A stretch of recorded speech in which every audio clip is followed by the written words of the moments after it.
ஒரு பிள்ளைய தூக்கி போட்டு பிடிக்கிறீங்கல்ல, அப்படி தூக்கி போட்டு பிடிக்கிற பிள்ளை சிரிச்சுக்கிட்டே மேல போங்க, சிரிச்சுக்கிட்டே கீழே வரும். கவனிச்சிருக்கீங்களா? உங்க வீட்டுக்கார தூக்கி போட்டு பிடிக்க சொல்லுங்களேன். ஒரு ஆசைக்கு ஒரு நாள் அவர் கேட்கிறார், ஏப்பா சத்த தூக்கி போட்டு இப்படி பிடிக்கிறேன், சரின்றீங்க. ஆனா என்ன சொல்லுவீங்க? ஏங்க விட்டுற மாட்டீங்கல்ல அப்படின்னு ஒரு கேள்வி கேட்பீங்க. ஆனா புள்ள கேட்காது, எங்க அப்பா என்ன விட்டுற மாட்டான்னு சந்தோஷமா மேல போகும். You can't decide what you become. நீங்க முடிவு பண்ண முடியாது நீங்க யாருங்கிறத.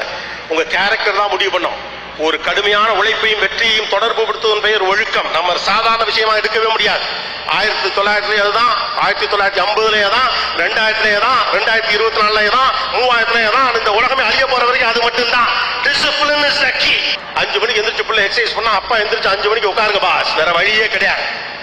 புள்ள போன் பார்க்க கூட முடிவு பண்ணா அம்மாக்கள் டிவி சீரியல போட்டு போன்ல வச்சுக்கிட்டு அப்படியே உட்கார்ந்து சமைச்சுக்கிட்டு பிள்ளை அதை தான் பார்க்கும். எனக்கு பேசுறதுக்கு நீங்களே கிடைச்சா நான் வெளியில போய் பேச போறேன். அந்த பிள்ளை என்னை பாக்குது மச்சான் அப்படின்னா ஃப்ரெண்ட் என்ன சொல்லுவான், அந்த வயசு எக்ஸைட் பண்ண மச்சான் அது உன்னை லவ் பண்ணுன்னு தான் சொல்லுவான் இல்லையா? எனக்கு ஒரு குறிப்பிட்ட வயசாகிறது, வீட்டுகளுக்குள்ள எல்லாத்தையும் பேசுவதற்கான வெளி எனக்கு கிடைக்காத பட்சத்தில் வெளியில தான் போக முடியும். பிள்ளைகளை பத்திரமா பக்கத்துல வச்சுக்கோங்க, இறுக்கி பிடிச்சுங்கன்னு சொல்லாத, விட்டுருங்க. ஆனா தூரம் இருந்து கண்காணி, கவனிங்க. ஆசிரியர்களோடு போய் உரையாடுங்கள். முன்ன அதெல்லாம் இப்ப கிடையாது. டீச்சர்ஸோட போய் உரையாடுவதே குறைந்து போயிருக்கு. அதுக்கான முயற்சிகள் எடுக்கிறாங்க.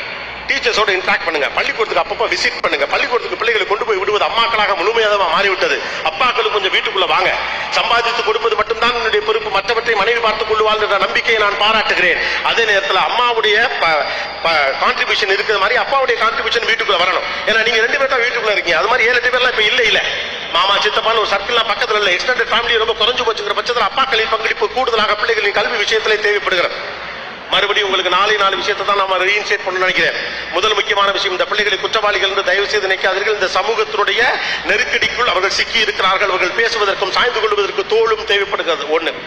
2வது, வீடு சரியான வழிநடத்தலை செய்யவில்லை என்றால் யாரோ ஒருவர் கையில் அவர்கள் சிக்கிக் கொள்வதற்கான வாய்ப்புகள் அதிகமாக இருக்கக்கூடிய ஒரு காலகட்டத்தில் வீட்டுக்குள்ளே உரையாடலை துவங்குங்கள். 3வது, நீங்க எப்படிப்பட்ட ஒரு அப்பா அம்மாவாக இருக்கிறீர்களோ உங்களிடம் என்ன விஷயங்களை பிள்ளைகள் பார்க்கிறார்களோ அதைத்தான் பிள்ளைகள் செய்ய போகிறார்கள். அதனுடைய வழிநடத்தப்பட போகிறார்கள்.